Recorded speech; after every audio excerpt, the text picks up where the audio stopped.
So இது எப்படி நம்ம செட் பண்ணுறதுன்னு பார்க்கலாம்.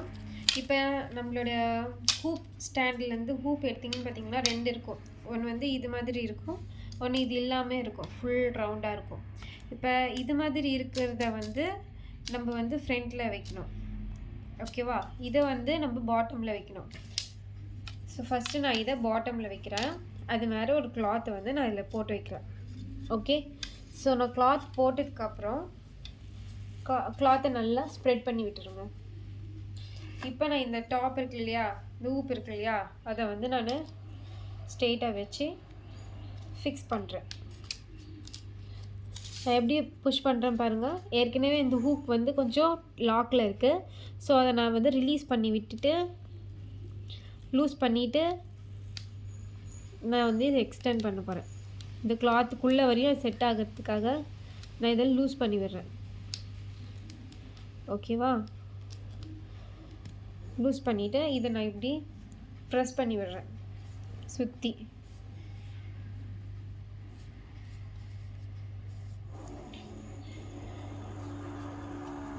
ப்ரெஸ் பண்ணிவிட்டு இப்படின்னா துணியை வந்து இப்படி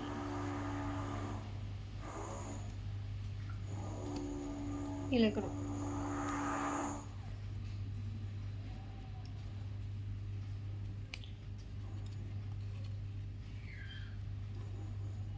இப்போ துணி இங்கே பிடிச்சிக்கிட்டு இதை நான் டைட் பண்ணுறேன்.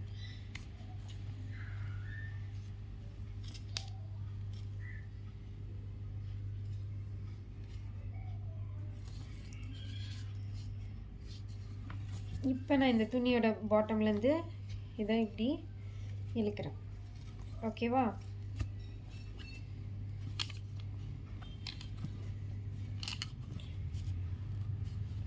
ஏன் இப்படி பண்ணுறோன்னா, அப்போ தான் நீங்கள் வந்து ஆரி ஒர்க் பண்ணும்போது உங்களுடைய பீட்ஸு நீங்கள் எந்த ஸ்டிச் போட்டாலும் அது லூஸாக இருக்காது. ஸ்டிச் வந்து உங்களுக்கு டைட்டாகவே இருக்கும்.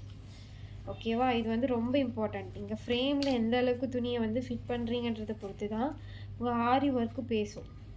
மற்றவங்கக்கிட்ட நம்ம ஆரி ஒர்க்கு ஃப்ரேம்லேருந்து கைட்டி கொடுக்கும்போது அது ரொம்ப ஸ்ட்ராங்காக க்ரிப்பாக இருக்கணும்னா நீங்கள் துணியை வந்து க்ரிப்பாக கொடுத்துருக்கணும்.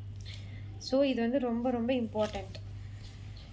ஆரி ஒர்க்கு கற்றுக்கிறதுக்கு முன்னாடி பேசிக்காக இந்த ஃப்ரேமில் எப்படி இந்த துணியை வந்து டைட் பண்ணுறதுன்றது ரொம்ப இம்பார்ட்டண்ட்டாக கற்றுக்கணும்.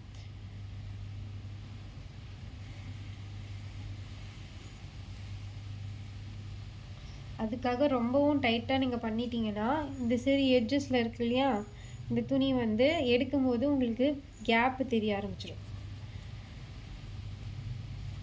அது வந்து ஒரு மாதிரி இருக்கும். ஈவன் லைனிங் வச்சு தைக்கிறதுனால அந்தளவுக்கு பெருசாக தெரியாது. இருந்தாலும் கேப் தெரிய ஆரம்பிச்சிச்சுன்னா அது வந்து பார்க்க அவ்வளோ அழகாக இருக்காது. அதுக்கு இந்த ஃப்ரேமில் வந்து நாடா சுற்றி கூட நீங்கள் போட்டுக்கலாம், உங்களுக்கு கொஞ்சம் க்ரிப்பு கிடைக்கும். ஓகே, இது போட்டதுக்கப்புறம் இது வந்து ட்ரம் மாதிரி இருக்கணும். சவுண்டு கேட்குதா? நீங்கள் க்ரிப் எந்த அளவுக்கு இருக்கோ அந்த அளவுக்கு உங்களுக்கு இந்த ட்ரம் சவுண்டு கேட்கணும். இப்போ இது எப்படி ஸ்டாண்டில் ஃபிக்ஸ் பண்ணுறதுன்னு பார்க்கலாம். ஸோ இதுதான் என்னோடய ஸ்டாண்டு.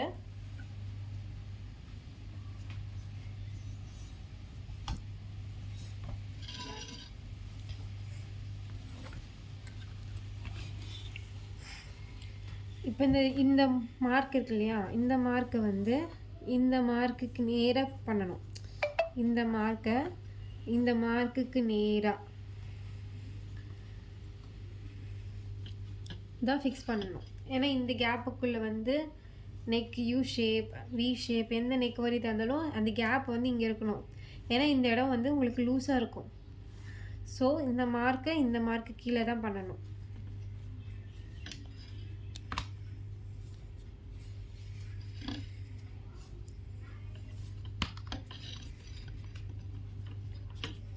ஜஸ்ட் அந்த இதில் ஃபிட்டிங் பண்ணிட்டா போதும். ஃபிட்டிங் பண்ணும்போது நீங்கள் கவனிக்க வேண்டியது என்னதுன்னா, நீங்கள் வந்து ஒரு போர்ஷன் ஆஃப் த துணியை தான் வந்து போட்டிருப்பீங்க ஃப்ரேமில். பேலன்ஸ் இருக்கிற துணி வந்து கீழே எடுத்து விட்டுட்டு தான் போடணும்.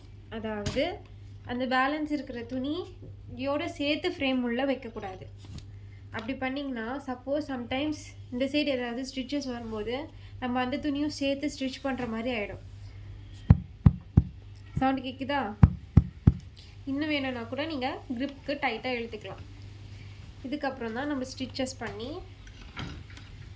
பண்ண முடியும். ஸோ ஃபஸ்ட்டு ஸ்டெப் என்னதுன்னா, ஃப்ரேமில் நீங்கள் எப்படி துணி செட் பண்ணுறீங்கன்றது உங்களுக்கு புரிஞ்சிருக்கும்னு நம்புகிறேன்.